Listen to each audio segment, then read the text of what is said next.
Ève. Genèse 3, verset 1er nous dit: le serpent était le plus rusé de tous les animaux des champs que l'Éternel Dieu avait fait. Il dit à la femme: Dieu a-t-il réellement dit, vous ne mangerez pas de tous les arbres du jardin? La femme répondit au serpent: nous mangeons du fruit des arbres du jardin, mais quant au fruit de l'arbre qui est au milieu du jardin, Dieu a dit, vous n'en mangerez point et vous n'y toucherez point de peur que vous ne mouriez. Alors le serpent dit à la femme: vous ne mourrez point, mais Dieu sait que le jour où vous en mangerez, vos yeux s'ouvriront et que vous serez comme des dieux, connaissant le bien et le mal. La femme vit que l'arbre était bon à manger et agréable à la vue et qu'il était précieux pour ouvrir l'intelligence. Elle prit de son fruit et en mangea. Elle en donna aussi à son mari qui était auprès d'elle et il en mangea. Qui sont les Èves? Les Èves sont des femmes remplies de convoitise. Les Èves sont des mauvaises compagnies. Les Èves ramènent le mal à la maison. Les Èves induisent leur mari dans l'erreur. Les Èves ne reconnaissent pas leurs fautes. Les Èves désirent toujours plus. Les Èves séparent leur mari de Dieu. Les Èves proposent à leur mari l'occultisme. Les Èves sont des fois des sorcières qui donnent la sorcellerie à leur mari. Les Èves posent des actes sans réfléchir et les Èves ont une faible maîtrise des Écritures. Une Ève, c'est une femme qui a une faible maîtrise des Écritures. La Bible nous dit que Dieu avait interdit qu'ils puissent manger, Adam et Ève puissent manger l'arbre de la connaissance du bien et du mal. Mais lorsque le diable, au travers du serpent, est venu remettre en question la parole de Dieu, Ève n'a pas su défendre la parole de Dieu. Elle avait la parole, mais n'était pas profonde dans la parole. Les Èves sont des femmes superficielles dans la parole. Elles viennent à l'église, mais ne comprennent pas vraiment la parole. Elle peut venir à l'église, elle peut chanter à l'église, elle peut être une servante de Dieu à l'église, mais n'a pas la maîtrise des Écritures. Et lorsque le serpent vient, elle change la parole de Dieu et prend la parole du diable. Ce sont des femmes qui sont superficielles dans les choses de Dieu. Ma sœur, lorsque tu es superficielle dans la parole de Dieu, le diable viendra avec un autre évangile et fera de toi son instrument. Et lorsque, mon frère, tu as une Ève dans ta vie comme femme ou comme fiancée, tu dois veiller à tout moment à l'amener à connaître la parole de Dieu en profondeur, sinon sa superficialité deviendra une porte d'entrée de l'ennemi. Les Èves sont des femmes remplies de convoitise. Elle a, mais elle veut toujours ajouter. Dieu avait donné à Adam et Ève à leur disposition, ils avaient tout le jardin, mais Ève voulait plus. Elle voulait ce seul arbre qu'elle ne pouvait manger, ce seul fruit qu'elle ne pouvait manger. Ce sont des femmes remplies de convoitise qui demandent toujours à leur mari plus. Achète-moi encore, donne-moi encore, je veux plus. Elles veulent tellement avoir tout ce qu'elles désirent qu'elles sont poussées à la faute, au péché par Satan. Ce sont des femmes remplies de convoitise et ce sont des femmes remplies de curiosité maligne, parce qu'il y a une bonne curiosité qui développe, qui instruit, mais il y a aussi une curiosité maléfique. Elles voulaient savoir ce que ce fruit-là a donné. Ce sont des femmes qui écoutent facilement les conseils de tout le monde. Tout le monde peut venir la conseiller. Fais ceci dans ton couple, fais cela dans ton couple, fais ceci à ton mari. Si ton mari te fait ça, fais ça. Une femme qui écoutait et qui causait avec le serpent. Ce sont des femmes qui ont des mauvaises compagnies, qui ont des mauvaises amies. Malgré qu'elle est mariée, elle est attachée à des serpents. Elle est attachée à des personnes qui perturbent son couple. Les Èves sont des femmes, des fois sorcières, car lorsque Ève a été tentée par le serpent, sachez que le serpent lui avait proposé une puissance occulte, c'est-à-dire une connaissance interdite. C'est ça l'occultisme, une connaissance interdite, et elle est venue partager cette connaissance interdite à son mari. C'est une femme qui peut pousser son mari à l'occultisme, qui peut même initier son mari dans l'occultisme. J'ai découvert ceci dans tel livre, lis et tu vas devenir un leader. Je suis allé voir un marabout. On m'a dit, les hommes deviennent des ministres lorsqu'ils vont là-bas. Une femme qui amène son mari auprès des féticheurs, qui amène son mari auprès de marabouts, car c'est Ève qui a amené le fruit défendu auprès de son mari. C'est elle qui lui a proposé la connaissance interdite. Ce sont des femmes qui initient leur mari dans l'occultisme. Et je vous assure aujourd'hui, il y a des femmes qui initient leur mari dans l'occultisme pour le pouvoir, pour la célébrité. C'est elle par qui le serpent passe afin d'initier le mari à des connaissances interdites. Ce sont des femmes qui prennent des décisions sans leur mari, car Ève n'a pas consulté Adam pour manger le fruit défendu, mais l'a fait par sa propre volonté. Ensuite, elle est venue le proposer. Ce sont des femmes qui sont mariées, mais qui prennent des décisions comme des célibataires. Ce sont des femmes qui ont un homme dans leur vie, mais qui décident seules sur des choses tellement importantes,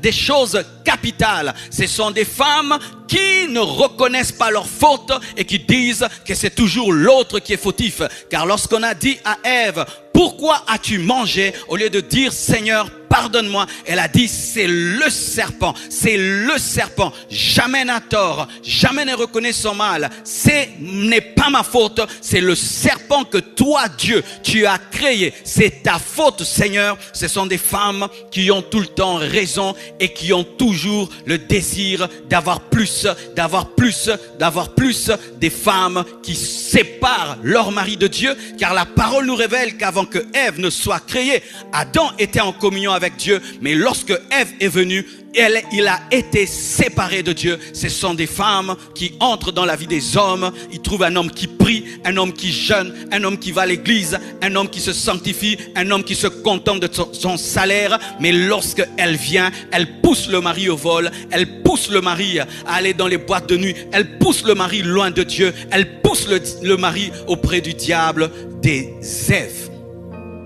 Lorsque tu as épousé Ève, tu dois veiller sur ses fréquentations. Lorsque tu as épousé Ève, tu dois l'approfondir dans la connaissance de la parole. Lorsque tu as épousé Ève, tu dois avoir la capacité de lui résister lorsqu'elle t'amène en dehors de la parole de Dieu. Lorsque tu as épousé Ève, tu dois continuer à te contenter de ce que Dieu t'a donné. Lorsque tu as épousé Ève, tu dois avoir de l'autorité et l'empêcher de prendre des décisions sans toi. Et si tu es fiancé, tu as Ève, fuis-la et fuis-la. Si tu es fiancé, si tu es célibataire, fuis. Mais si tu es marié, bosse dur avec la grâce de Dieu. Alléluia. Ah, mais dites amen, alléluia. Vous êtes là? Alors je parlerai aussi des Bathsheba. Souvent, lorsque on nous raconte l'histoire de Bathsheba, on nous présente Bathsheba comme une victime. Vous connaissez l'histoire de Bathsheba. Nous allons lire 2 Samuel 11, versets 1 à 5. La Bible dit ceci. L'année suivante, au temps où les rois se mettaient en campagne, David envoya Joab avec ses serviteurs et tout Israël pour détruire les fils d'Amnon et pour assiéger Rabat. Mais David resta à Jérusalem. Un soir, David se leva de sa couche et comme il se promenait sur le toit de la maison royale, il aperçut de là une femme qui se baignait et qui était très belle de figure. David fit demander qui était cette femme et on lui dit, n'est-ce pas Bathsheba, fille d'Éliam, femme d'Uri le Héthien? Et David envoya des gens pour la chercher. Elle vint vers lui et il coucha avec elle.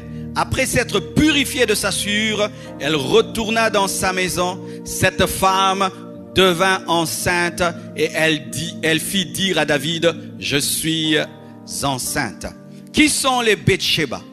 Les Bathsheba sont des belles femmes, mais immatures. Des belles femmes qui ignorent la puissance de leur charme.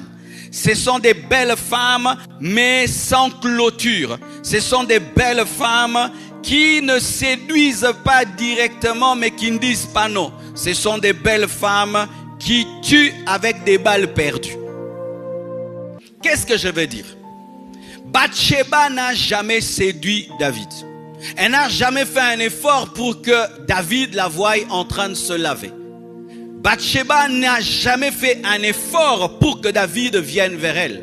Mais quelle est la faiblesse de Bathsheba? C'est que connaissant sa beauté, elle se lavait en désordre. Même si t'es pas très belle, il faut toujours se cacher. Mais elle se lavait à un endroit qui permettait qu'on la voie parce qu'elle n'était pas consciente de sa puissance, de sa beauté. Les Bathsheba, ce sont des belles filles, mais tu vois qu'elle n'est pas consciente de qui elle est. Elle peut être là, elle joue avec les garçons, elle les serre dans ses bras. Elle est innocente, c'est pas qu'elle veut les faire tomber. Elle s'habille bizarrement, des mini. Elle n'est pas consciente de sa beauté. Elle porte des culottes. Elle n'est pas consciente de sa beauté. Elle peut même devenir très amie à un garçon et elle n'est pas consciente que ce garçon voit comment elle est belle et puis elle peut être très relaxe avec et puis elle est étonnée qu'un jour cet homme-là est amoureux ou ce garçon-là est amoureux du...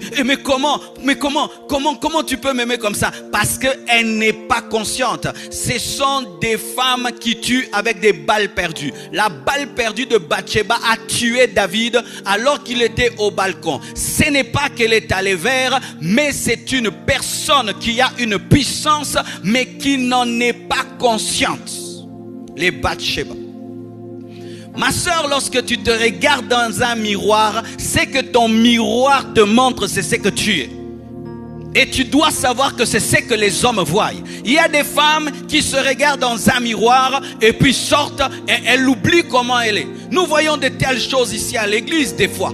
Tu vois une fille, Dieu l'a créée d'une certaine manière, mais quand elle vient à l'église, elle porte des choses, elle passe même devant pour donner les offrandes et elle est étonnée que les protocolaires puissent aller vers elle pour lui dire « Ma sœur porte ce pagne, ma sœur couvre-toi ». Elle est très étonnée des Bathsheba. Ce n'est pas même qu'elle est venue tenter les gens, non, mais elle n'est pas consciente de son corps, elle n'est pas consciente de son charme, elle n'est pas consciente de sa capacité et c'est ce qui a détruit David parce que David a vu ce que Bathsheba ne voyait pas. Ce sont aussi des femmes qui ne séduisent pas, mais qui ne disent pas non. Bathsheba n'a pas séduit David, mais Bathsheba n'a pas dit non lorsque David est venu. Nous voyons Tamar, lorsque Amnon est venu, Tamar a refusé, de sorte que Amnon devait violer Tamar. Mais la parole ne nous dit pas que David avait violé Bathsheba. Et je sens même dans cette histoire que s'il n'y avait pas de grossesse, jamais elle n'allait s'inquiéter. Elle est venue vers le roi quand elle était grosse, donc elle pouvait avoir une relation avec David qu'Uri n'allait pas savoir, mais lorsque la grossesse est venue, c'est alors qu'elle est allée auprès de David. Donc elle ne séduit pas, mais quand quelqu'un attrape ses balles perdues, elle dit oui et elle est capable de cacher le péché qu'elle a commis, les Bathsheba. Et les Bathsheba sont des femmes qui n'ont pas la connaissance ou j'aimerais dire la sagesse. C'est pourquoi Dieu m'a dit ceci, de parler aux parents. Chers parents, lorsque tu as une très belle fille, tu ne dois pas seulement dire à ta fille, tu es belle. Non, ajoute aussi, sois prudente ma fille. Tu es belle, mais ne t'habille pas comme ça. Tu es belle, mais les hommes sont comme ça. Aujourd'hui, les parents ne parlent plus avec leurs filles. C'est alors que tu vois une jeune fille, elle a 15 ans, 16 ans, mais elle n'a pas conscience qu'elle est déjà devenue une femme et vous entendez qu'une petite fille de 16 ans a été engrossée. Pourquoi? Elle a la beauté, elle a le charme, mais elle n'a pas l'intelligence et la sagesse parce que les parents ne prennent pas le temps d'apporter une connaissance qui va équilibrer la beauté. Les Bathsheba. D'ailleurs, souvent, les Bathsheba sont très dangereuses. Pourquoi? Parce que on ne peut pas dire qu'elle séduit. Donc, elle tue sans savoir. C'est comme un enfant qui a une arme, mais qui tue sans le savoir parce qu'il pense que c'est un jouet alors que c'est capable de tuer. Et je vous assure, de plus plus en plus, il y a des Bathsheba, des femmes qui sont inconscientes de ce qu'elles ont, de ce qu'elles sont. Des fois, même à l'église, je me pose la question, est-ce que les femmes prennent encore le temps de se mirer ou après s'être mirées, oublient ce qu'elles sont? Parce que si moi j'étais une femme, il y a des habits que j'allais pas porter, des choses que j'allais pas porter parce que je suis conscient de ce que ça peut faire aux hommes, même s'ils prient, même s'ils sont remplis de l'esprit. David avait l'esprit, mais il est tombé. Alléluia.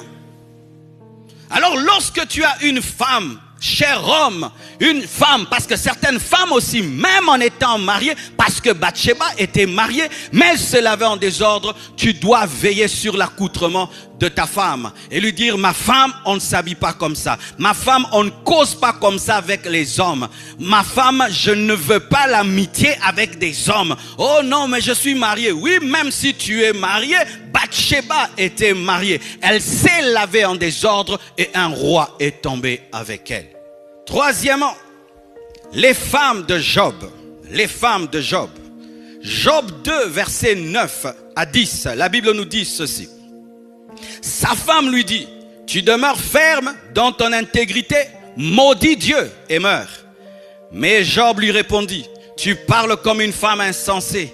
Quoi? Nous recevons de Dieu le bien et nous ne recevrions pas aussi le mal? En tout cela, Job ne pécha point par ses lèvres.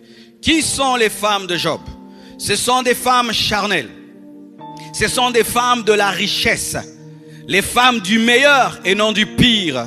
Ce sont des femmes qui poussent leur mari vers le péché lorsqu'ils traversent des épreuves, des temps difficiles.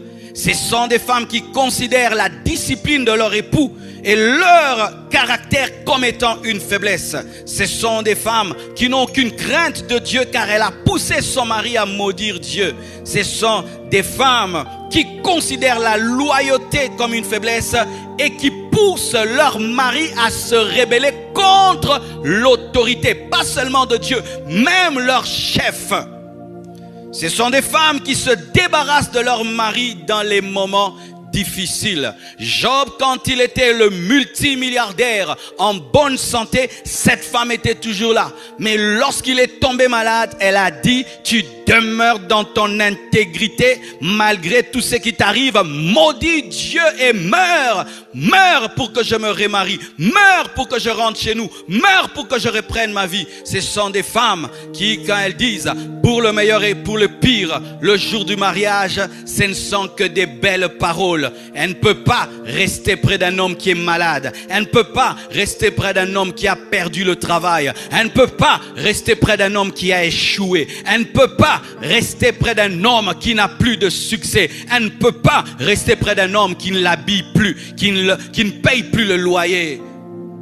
Je connais des femmes qui quittent leur mari parce que l'homme ne peut plus payer la maison, parce que l'homme ne peut plus la nourrir, même si cet homme avait fait auparavant. Lorsque l'homme ne peut plus nourrir, ne peut plus vêtir, ne peut plus habiller, ne peut plus payer le loyer, la femme se sépare. Les femmes de Job. Je bénis Dieu pour nos mamans qui, lorsque nos pères ont perdu le travail, elles pouvaient vendre des choses. Certaines femmes ont vendu les beignets, certaines femmes ont vendu le pain, ont vendu des boissons sucrées pour subvenir aux besoins de la maison. Mais aujourd'hui, beaucoup de femmes sont les femmes du meilleur, les femmes du meilleur. Lorsque l'épreuve vient dans la vie de son mari, elle commence à le mortifier comme la femme de Job. Ce sont des femmes qui n'ont aucune crainte de Dieu et qui poussent leur mari à se rebeller. Certains serviteurs de Dieu se rebellent dans les églises à cause des femmes de Job. Sa femme, c'est une femme de Job qui pousse son mari à maudire Dieu, à toucher à l'autorité même du pasteur. Certaines rébellions qu'il y a dans les assemblées où tu vois un fils spirituel toucher à l'autorité de son père. C'est souvent la femme de Job. Lorsque son mari traverse des moments difficiles et elle pousse son mari à aller toucher l'autorité du pasteur. Regarde ta vie, regarde la vie du pasteur, regarde ta vie, regarde la vie du pasteur. Touche, commence une église, rébelle-toi. La femme de Job a poussé Job à se rebeller contre l'autorité de Dieu pour dire, ce Dieu-là ne fait rien pour toi. La femme de Job, c'est la femme qui ne reste pas près de son mari quand il est malade? Combien d'hommes sont abandonnés dans les hôpitaux? Combien d'hommes ne sont plus visités par leurs femmes, ne sont plus nourris par leurs femmes, abandonnés? Et ce sont les services sociaux qui sont en train de prendre soin d'un homme alors que sa femme est vivante. On ne divorce pas d'un homme pour raison de pauvreté. Je répète, on ne divorce pas pour raison de pauvreté. Et vous, chers parents, qui reprenez vos enfants parce que la pauvreté est tombée dans leur couple, sachez que Dieu vous jugera au dernier jour, car vous avez donné vos enfants pour le meilleur et pour le pire, pour le meilleur et pour le pire. Et lorsque vous voulez vous marier, réfléchissez bien. Et d'ailleurs, ma sœur, si ton mari maintenant n'a plus de moyens, si ton mari n'est plus riche, mais travaille, tu as des mains, tu as des pieds. Je connais des couples où l'homme a perdu le travail et en attendant qu'il retrouve le travail, la femme a travaillé et travaillé jusqu'à ce qu'il s'est relevé et Dieu a élevé davantage le mari. Ne méprise pas ton mari parce qu'il est devenu pauvre. Ne méprise pas ton mari parce qu'il est tombé malade. D'ailleurs, c'est le moment pour lui montrer que tu es une femme soumise, que tu l'aimes de tout ton cœur et que tu ne l'as pas épousé pour son argent. Tu ne l'as pas épousé pour sa beauté. Tu l'as épousé pour son cœur. Mais cette femme voulait se débarrasser de cet homme qui l'a fait mener une vie de milliardaire lorsqu'il n'avait plus rien. Mais que Dieu bénisse Job. Lorsque Dieu a restauré Job, il n'a pas répudié cette femme. Avec elle, il a eu encore d'autres enfants. Et Dieu l'avait béni plus qu'auparavant. Et j'aimerais dire ça aux hommes. Certains hommes, lorsque leurs femmes leur manquent du respect dans leur temps de faiblesse, attendent impatiemment la restauration divine afin de se venger. Si tu fais cela, Dieu ne te restaurera jamais. Oh cher papa, si tu pries que Dieu te restaure pour te venger de ta femme, Dieu ne te restaurera pas. Mais cherche seulement la restauration pour la gloire de Dieu et pardonne à ta femme. Ce sera la meilleure façon de lui prêcher l'amour, de lui prêcher l'évangile, de lui prêcher la soumission. Des femmes charnelles, mais attachées à la richesse. C'est pourquoi vous qui êtes célibataires, je vois souvent des célibataires qui tombent dans un manque de sagesse. Apprennent que tu es fiancé, tu montres tout ton argent à la femme, tu lui fais des cadeaux très chers. Qu'est-ce qui te prouve qu'elle t'aime? Qu'est-ce qui te prouve? À peine tu es avec elle, tu dis ton salaire, moi je gagne $5,000 là où je travaille. Comment tu sauras qu'elle t'aime toi? À peine vous êtes fiancé, tu lui offres des choses qui coûtent très cher. Comment tu sauras? Arrêtez de présenter vos biens aux femmes lorsque vous voulez les épouser. Présentez votre caractère, présentez votre personnalité. D'ailleurs, présentez vos défauts. Présentez vos défauts, car si elle peut t'aimer malgré tes défauts, elle t'aimera avec tes qualités. Mais souvent, vous présentez votre richesse et vous attirez la femme de Job, car la femme de Job est matérialiste. La femme de Job n'aime pas Job, mais elle aime sa richesse, elle aime le confort. Une fiancée qui choisit les cadeaux, tu lui offres un cadeau simple, elle est fâchée. Il faut un cadeau très cher, c'est déjà un mauvais signe, car lorsqu'on aime, même une fleur est reçue avec joie. Mais des fiancés qui réclament déjà des téléphones, qui réclament déjà des choses dans les fiançailles, c'est un mauvais signe. Et le jour où tu seras incapable de lui acheter une télévision, de lui acheter une voiture, ce sont des signes qui ne trompent pas. Mais souvent, vous épousez la femme de Job. Mais si tu as déjà épousé la femme de Job, c'est elle ta femme, ne la répudie pas. Prêche-la l'amour comme Job l'a fait et prie le Seigneur, endure jusqu'à ce que Dieu la transformera.